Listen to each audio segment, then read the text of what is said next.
আপনারা যারা এই ভক্ত বৃন্দাবন বাসরে হরিকথা কৃষ্ণকথা শ্রবণার্থে পদার্পণ করেছেন, আমি সমস্ত সাধুগুরু বৈষ্ণবের শ্রীপাদ পদ্মে সভক্তি প্রণিপাত জানাই। প্রণামী জানাই বিশ্বপিতা শ্রীকৃষ্ণ শ্রীমতী রাধারানী উভয়ের যুগলপাদ পদ্মে, তদরূপ পিতামাতা শিক্ষাগুরু দীক্ষাগুরু সহ কবিগুরুর শ্রীপাদ পদ্মে সভক্তি প্রণিপাত জ্ঞাপন করি। আজকে এখানে যারা কবিগানের আয়োজন করেছেন, কমিটি সহ এলাকাবাসী, লোকের দ্বারে দ্বারে গিয়ে ভিক্ষা করে এই ভক্ত বৃন্দাবন বাসর যারা রচনা করেছেন, এবং আপনারা এলাকাবাসী যারা প্রত্যক্ষ এবং পরোক্ষভাবে উক্ত অনুষ্ঠানের সঙ্গে জড়িত, আমি কমিটির প্রতি কৃতজ্ঞতা জ্ঞাপন করি। আপনারাও দয়াল দীনবন্ধু হরির কাছে কামনা রাখবেন, যতদিন চন্দ্র সূর্য থাকে, যতদিন ধরিত্রী থাকে, ততদিন যেন এই ধামটা আপনাদের মতো সাধুগুরু বৈষ্ণবের চরণের পরশে মধুর ব্রজধাম হয়ে সবাই যেন কৃষ্ণ প্রেমরাস আস্বাদন করতে পারে। কবির পাল্লা শুরু হয়ে গেছে।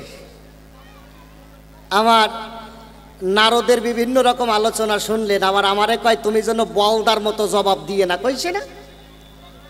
হ্যাঁ, একটা গল্পও দিয়েছে, কয় তুমি যেন বলদার মতো জবাব দিয়ে না। ব্যাপারটা কেমন জানেন? একজনের ছেলে হতে হতে 28টি ছেলে হয়েছে, 28টা।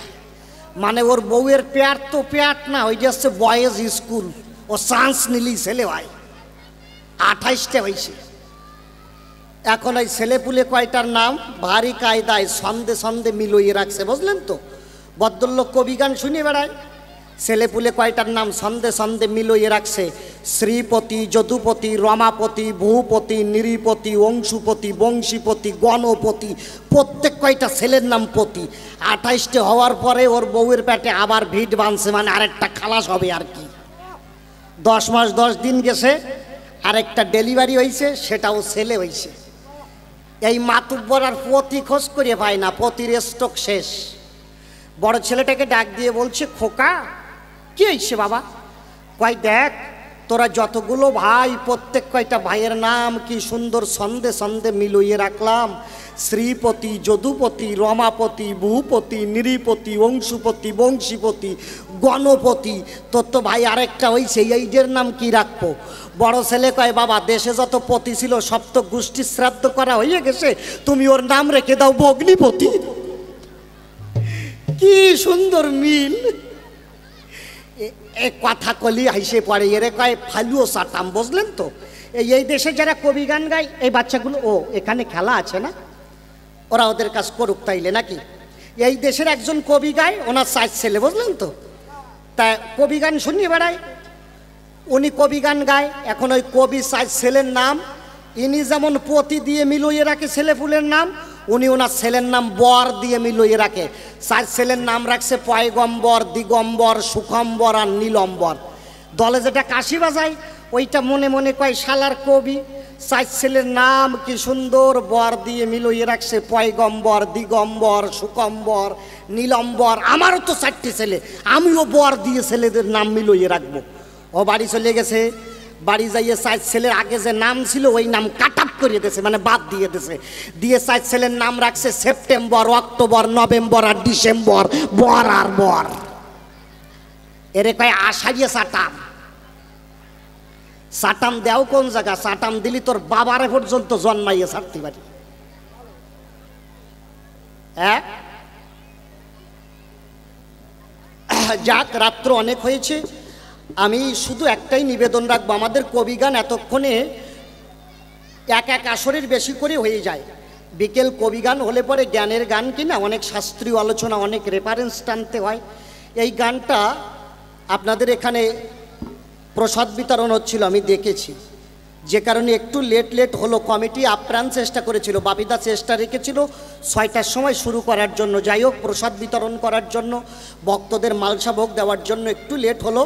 তবে আমি সকলের কাছে নিবেদন রাখবো, যেখানেই কবিগান হোক একটু সকাল সকাল দিতে। তার কারণ ও যে প্রশ্ন করেছে, ওর একটা প্রশ্নের জবাব দিতে দিতে এক দিন লাগে, আর সেইখানে প্রশ্ন করেছি 3টে।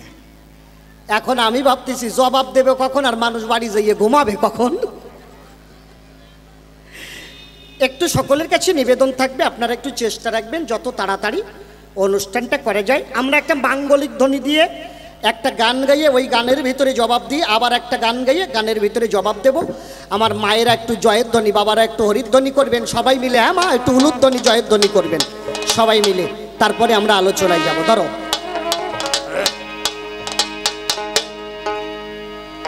জয় জয় রাধা কৃষ্ণ প্রেমানন্দে হরি হরি বল, জয় জয় গুরু গোসাই প্রেমানন্দে হরি হরি বল, মাতা পিতা পিতা প্রেমানন্দে হরি হরি হরি বল, হরি বল, হরি বল।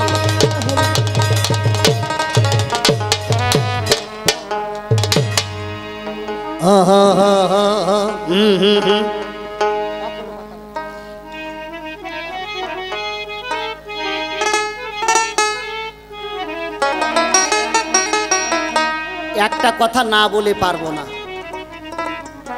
এখানে শুনলাম এই বছর নতুন কবি গান হচ্ছে, এর আগে এই আসরে কবি গান হয় নাই। কিন্তু কমিটির যে কয়টা মানুষের সঙ্গে আমার আলাপ হলো, এত অমায়িক ব্যবহার, সত্যি এইটা এখনকার সময় বর্তমানে বিশেষ করে প্রপার শহরের উপরে দেখা যায় না। আপনাদের এখানে প্রত্যেকটা মানুষ, কমিটির যে কয়জন মানুষ যে বাড়িটাতে আছে ওই বাড়ির ওই বাবাজি অসাধারণ। আমি ঈশ্বরের কাছে কামনা রাখি এদের মানসিকতা যেন এইভাবে অটুট থাকে। আমার দীনবন্ধু হরি যেন এদের দেহের কাণ্ডারি হয়, এইভাবে যেন বছর বছর এরা ভক্ত বৃন্দাবন পূজা করতে পারে। আমার দীনবন্ধু যেন চলার পথের সহায়ক হয়। সত্যি অসাধারণ।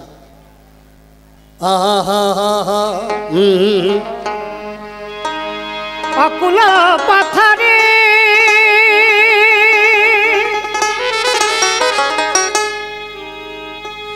ভাই কি তোমার প্রান্তি সপিয়া দাও তারে,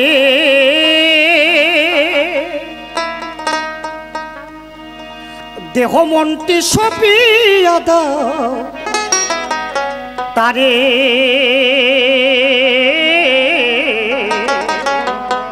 বাবা চরণে শরণ যেন থাকে। ও ভোলা মরণটি আমার চরণে শরণ যেন থাকে, ও ভোলা মরণটি আমার চরণে শরণ যেন থাকে। অকুল পাথারে ভয় কি তোমার, অকুল পাথারে ভয় কি তোমার, অকুল পাথারে ভয় কি তোমার, শান্তি সপিয়া দাও তারে,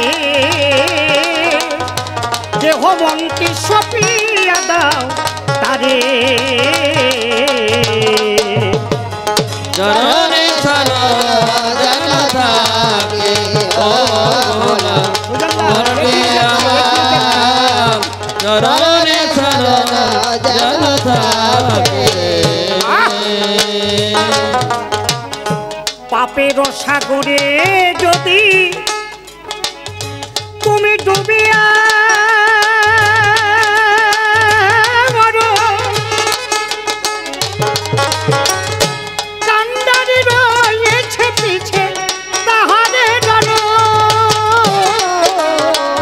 পাপের সাগরে যদি ডুবি আমার পিছে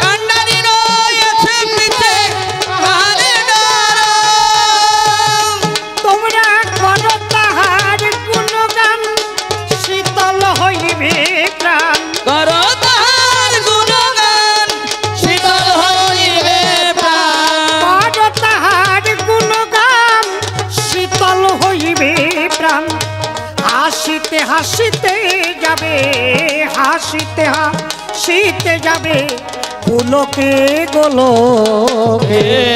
চরণে শরণ যেন থাকে ও ভোলা মনটি আমার, চরণে শরণ যেন থাকে। নারদ একটা বিশেষ জিজ্ঞাসা রেখেছে বাবা। কথা লাও, এই যজ্ঞের অনুভব তুমি কার চরণে অর্পণ করবে, তুমি আমাকে জবাব দাও। নারদ ৮০ লক্ষ জনে ভ্রমণ করে দুর্লভ মানব জন্ম পেয়েছি। ৮০ লক্ষ জনে ভ্রমণ করি, আজ মানুষ হয়ে এসেছি, কালকে যে মানুষ হব বা মানুষ হয়ে জন্মাবো তার কোনো নিশ্চয়তা আছে? নিশ্চয়তা আছে? আজকে আমি মানুষ হয়ে এসেছি, আমি আগামীতে কি মানুষ হয়ে জন্মাতে পারবো? এই নিশ্চয়তা আছে কিছু মা? এ জন্মে মানুষ হয়েছি, পরের জন্মে গরু ছাগল ভেড়া মহিষ হতে পারে। দেবের দুর্লভ মানব জন্ম পেয়েছি রে ভাই, কিন্তু একদিনও তো গুরুর রাতুল চরণ ভজন পূজন করি নাই। যদি দিন থাকিতে কেউ গুরুর রাতুল চরণ ভজন পূজন করে, গুরু হলো ঘটক, ঘটাইয়ে দেয়। বিবাহের সম্বন্ধ করতে গেলে আপনারা দেখবেন, বিবাহের যখন সম্বন্ধ করা হয়, মেয়ে পক্ষ আর ছেলে পক্ষের মাঝখানে একজন ঘটক থাকে। ওই ঘটক থেকে মেয়ে আর ছেলে দুই পক্ষের সম্বন্ধ করে তাদের পরিণয় ঘটায়, অর্থাৎ বিবাহ করিয়ে দেয়। তেমনি গুরু হলো ঘটক, গুরু সেই বিশ্ব পিতার সাথে তোমার যোগাযোগ ঘটিয়ে দেয়। তাই বলছে সময় থাকিতে কথা নেবা, প্রেমানন্দে গুরু চরণে তার চরণে বরার বরা হবা। সাধক অমূল্য রতন সরকার মহাশয়ের একখানা গান আছে, সহজ ভজন সহজে হয় না। ছোট ভাইয়া, সহজ ভজন সহজে হয় না, মরিলে বাঁচিতে পারে মরে কয়জনা। সহজ ভজন সহজে হয় না, একটা আশ্চর্যের বিষয় না? বললেন মরিলে বাঁচিতে পারে মরে কয়জনা। আমার কাছে বলুন দেখি, মানুষ যদি মারা যায় সেই মানুষ বাঁচে নাকি? বাঁচে? মানুষ যদি মরে যায় সেই মানুষ কখনো বাঁচে না। কবি বললেন বাঁচে। কেন? মরতে হবে কোথায়? গুরুর চরণের দাস অনুদাস হয়ে কেউ যদি একবার গুরুর চরণে মরা হয়, তার তরি আর ডোবে না, তার তরি উজান ধেয়ে যায়। এই প্রেমানন্দে রাধা কৃষ্ণের ঘটাইয়ে দেয়। গুরু কারে কয়? গুকার সন্ধকার সাতরুকার ইচ্ছতে অজানো ধ্বংস কং ব্রহ্ম গুরুরেব ন সংশয়। গুরু কারে কয়? যিনি তোমার দেহ চিত্ত গুয়ের অন্ধকারকে দূরীভূত করে আলোর পথ দেখাবেন, তিনি হলেন গুরু। আমি যে যজ্ঞ করছি নারদ, আমারও একজন গুরু আছে, ভগবানেরও একজন গুরু আছে। আপনারা জানেন শ্রীকৃষ্ণের দীক্ষা গুরুকে গর্গাচার্য মুনি, শিক্ষা গুরুকে সন্দীপনী মুনি, আর প্রেমের গুরুকে, প্রেমের গুরু বৃন্দাবনের রাই কিশোরী রাসেশ্বরী শ্রীমতী রাধারানী, যিনি সকল শক্তির আধারিণী। শ্রীমতী রাধারানী হল ভগবান গোবিন্দের প্রেমের গুরু।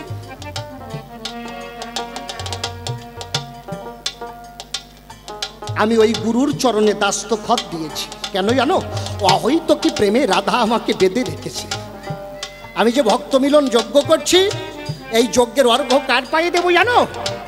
এই বিশ্ব জগতে যে আমার শ্রেষ্ঠ ভক্ত বা ভক্তা, সেই ভক্তের পায়ে আমি যজ্ঞের প্রেম অর্ঘ্য দেব। শাস্ত্রে ভগবান বললেন না, আমা হইতে আমার নাম বড়, শাস্ত্রে ভগবান বললেন, আমা হইতে আমার নাম বড়, নাম হইতে আমার ভক্ত বড়, আর ভক্ত হইতে ভক্তের পদ রজ আরো বড়। যেখানে সাধুগুরু বৈষ্ণবের চরণ ধুলি পড়ে সেই ধামটা হয় এ মধুর ব্রজধাম, এ মধুর বৃন্দাবন। হরি হরি বল, হরি বল, হরি বল। আপনাদের মতো সাধুগুরু বৈষ্ণবের চরণ ধুলিতে এই ধামটা হয়েছে নববৃন্দাবন ধাম, নবব্রজ ধাম। শাস্ত্রে কি বলছে জানো? শাস্ত্রে বলছে নিষ্পদ পদ চিন্তসী, বাক্য চিন্তসী চতুষ্পদ।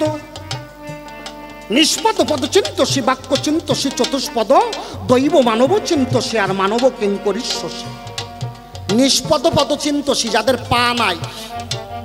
আমা পা নাই কাদের? এই যে বৃক্ষ, গুল্ম, লতা, গাছ, এদের পা আছে নাকি? এদের তো পা নাই।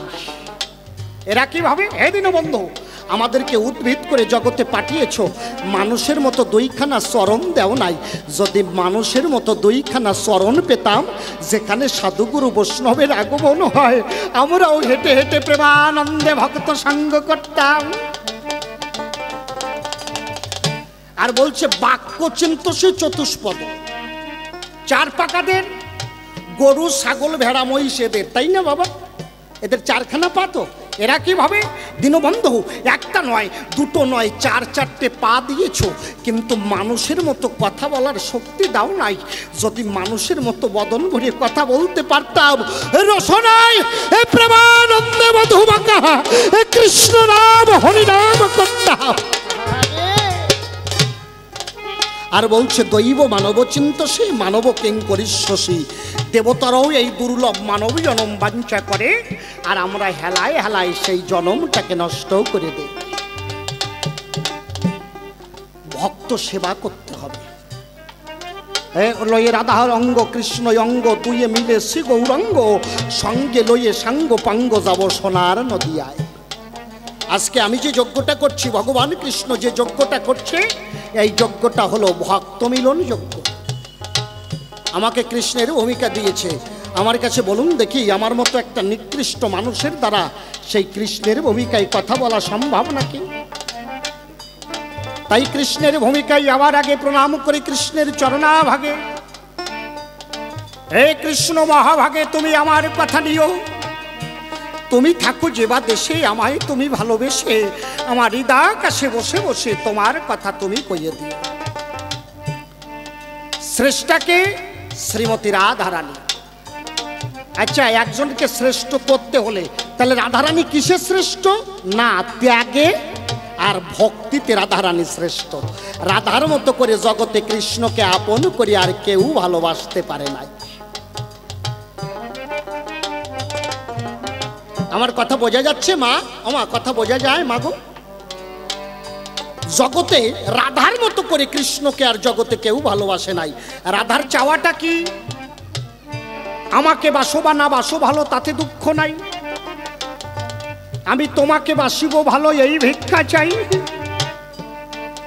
আমাকে বাসো বা না বাসো ভালো, তাতে দুঃখ নাই। আমি তোমাকে বাসিব ভালো, এই ভিক্ষা চাই। গোবিন্দ, তুমি আমাকে ভালোবাসো কি না বাসো আমি সেদার ধারি না।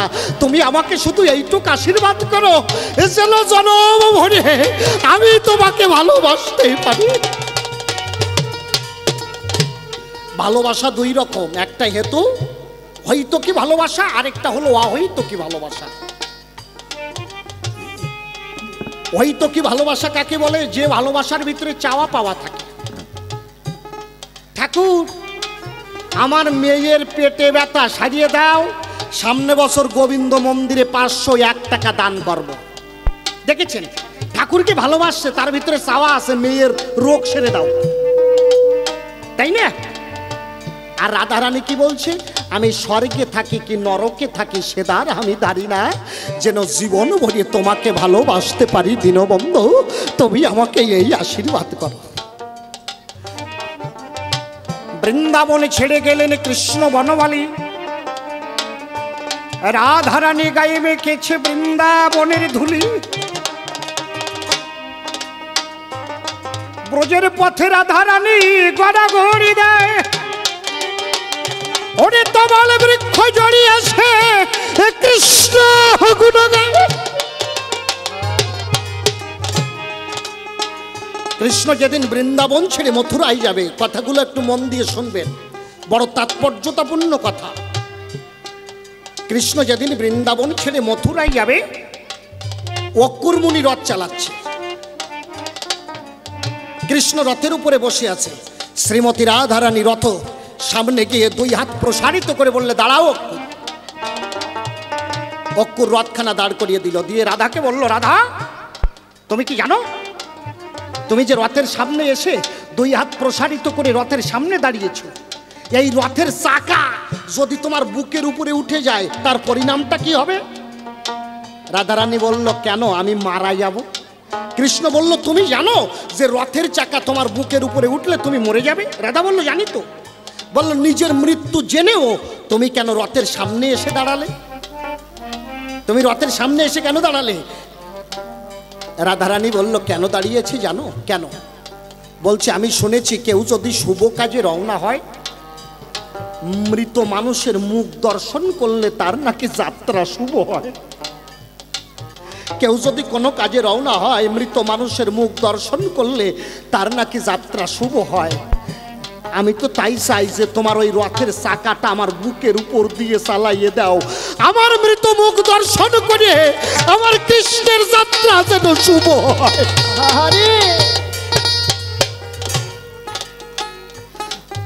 আমার এই মৃত মুখটা দর্শন করে আমার কৃষ্ণের যাত্রাটা যেন শুভ হয়।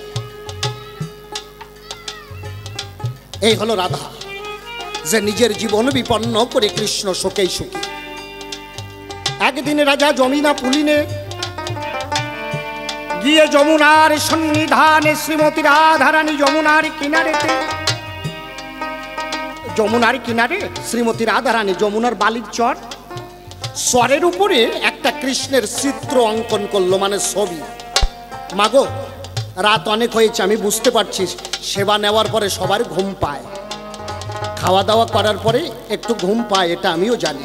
আর এখন মানুষ সবাই কর্মব্যস্ত, কিন্তু কিছু কথা একটু মন দিয়ে শোনো, মঙ্গলে লাগবে। রাধারানী ওই নদীর চরের উপরে ছবি অঙ্কন করছে, ছবি, কৃষ্ণের চিত্র, কৃষ্ণের ছবি আঁকছে। এই কোটি দেশ পর্যন্ত অঙ্কন করেছে, নিচে চরণ দুইখানার অঙ্কন করেন নাই। রাধারানীর যারা সখী ছিল, ললিতা, বিশাখা, চম্পাকলতা, সুদেবী, চন্দ্রাবলী, তারা এসে বলল, হে রাধা, কি তুই যে কৃষ্ণের ছবি অঙ্কন করেছিস, তোর কৃষ্ণের ছবি অঙ্কিত ছবি দেখে মনে হচ্ছে যে বাস্তবের কৃষ্ণের থেকে তোর আঁকা কৃষ্ণই যেন বেশি সুন্দর। আমাদেরকে মনে হচ্ছে আমরা কৃষ্ণকে দৌড়ে গিয়ে জড়িয়ে ধরি, এত সুন্দর কৃষ্ণের ছবি এঁকেছিস। রাধা বলল, তাই? সখীরা বলল, হ্যাঁ। সখীরা বলল, রাধা, কৃষ্ণের তুই ছবি এঁকেছিস, মস্তক এঁকেছিস, হাত এঁকেছিস, দেহ এঁকেছিস, কোটি দেশের নিচে দুইখানা চরণ কেন তুই অঙ্কন করিস নাই? কোটি দেশের নিচে তুই দুইখানা পা কেন অঙ্কন করিস নাই শ্রীমতী রাধারানী? রাধা বলল, চরণ দানিলে হাঁটিয়া চালিয়া যাই যদি।